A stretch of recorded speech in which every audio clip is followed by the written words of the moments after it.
I come from the country of Tanzania, the capital city of Dar es Salaam. And we have lots of tribes there. The tribe that I belong to, 99% of the people are Islamic. As a Muslim, I felt that we're like a chosen people, very unique, a chosen people. And I grew up in a very religious family. I went to an Islamic school when I was a small kid. I helped my father in some Islamic duties, like to help with prayer and things that needed to be done in the mosque. My father himself is a great leader within the Muslim community. He's a sheikh, and then I have uncles, I have brothers that are Islamic clerics.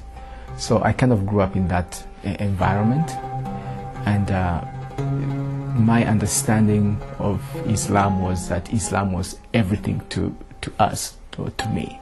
So I had that passion, I had that hunger for the truth as a Muslim.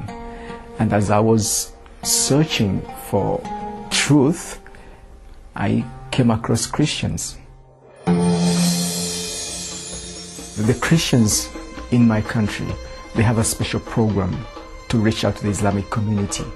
And one of the strategies they use is to befriend the Muslims. And they get to know them on a personal level. And then they befriend them, and at some point, they share the gospel of Jesus Christ. So this Christian friend wanted to know something about my religion. And he actually came to the mosque with me on a Friday afternoon. And I invited him to the mosque, and we said the prayer together. Even though I wasn't sure why he was interested, but he came to our mosque and he listened to my father, give a speech that particular evening. And then after that, nothing happened. Our friendship continued for a long time. And after a couple months, he invited me to church. He said, "Would you like to come and join us?" And based on our friendship and my curiosity about other religions and my passion to know the truth, I accepted. I said, "Sure, I will come." But deep inside my heart, I knew that I was just doing that because I wanted to know what's going on, but I wasn't going to change my religion. So we went to church, and it was a different experience for me because I've never been to church before. The message of the preacher that day was about God's covenant. And he said that, the God of the Bible is a God of covenants. He makes covenant with his people. You read throughout the Old Testament, the New Testament, he has made all kinds of covenants. And then this is interesting because he gave this example, and he said, for instance, you go to your neighbor's friend, your neighbor's house, and you decide to work for him. You sweep his house, you mop his floor, or you do anything good. Your neighbor will be very happy if you do something like that. But at the end of the day, if you ask him to pay you money for what you have done, he or she has the right to say no or yes based on the covenant. If there was no covenant that was made, they can say no. So in other words, your works are in vain. So he kind of related that to how important covenants are with God. And without that covenant, it doesn't matter what you do in life. You'll be the best person, help the poor, but at the end of the day, God is going to reject you. And in the last days, he has made a covenant for all humans through the person of Jesus Christ. What struck me most is that I heard God explained in a way I've never heard before in my life. So it's like I had my own way of doing things. I go to the mosque, I hear people share in a certain way, but this was completely new. I've never heard anybody explain God from that perspective. This was different. This was different. And so I was curious, and that's why my friend came in. He was waiting for me to reach that point so that he can share with me the gospel.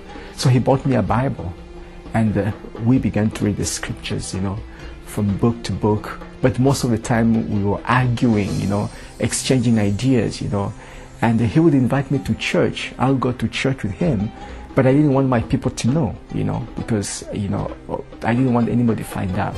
So after church, my friend would ask me and say, okay, what didn't you understand in church? And then I'll explain to him, I didn't understand this point. And then we'll engage ourselves in a lengthy discussion. And then it reached a point where, after 10 months, I slowly began to understand the mission of Jesus. Why Jesus and not any other person, And I can say that it was the work of the Spirit, because I didn't know everything, but that understanding of the mission of Jesus Christ began to sink in me, and I knew that I needed to know more about the Messiah. What helped me is that hunger for God was so strong in me as a Muslim in general, because I wanted to be a Muslim cleric. That was my goal. So after Christ was introduced to me, I knew that if life was to be meaningful, I have to believe in this Messiah, based on what my friends explained to me and based on what I read from the scriptures and the discussion that we had together, So I knew that if life was to have meaning, I needed to know this Messiah.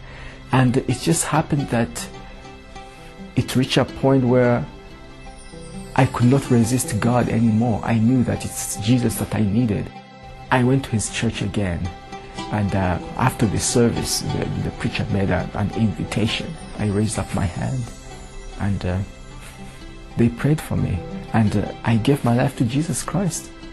That decision changed my life in a sense that I used to make such a big deal out of religion.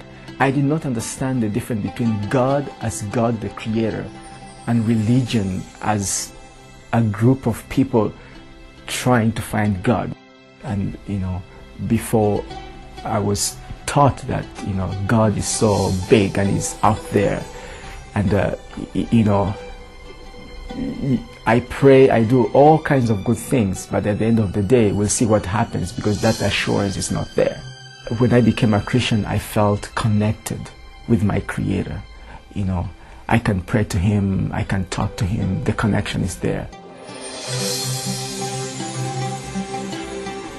When I speak to Muslims, I will try to help them understand the difference between God and religion. There is a difference, because I think that's where the confusion comes. Most of the times we talk about our religions, and we have all kinds of discussions that lead to nowhere. But I want them to see that there is a God who created the universe, created everything, and is interested in each one of us. And it does not matter what religious background you come from, what social status you come from, or whether you are rich or poor. He is interested in you, and he wants to make a difference in your life.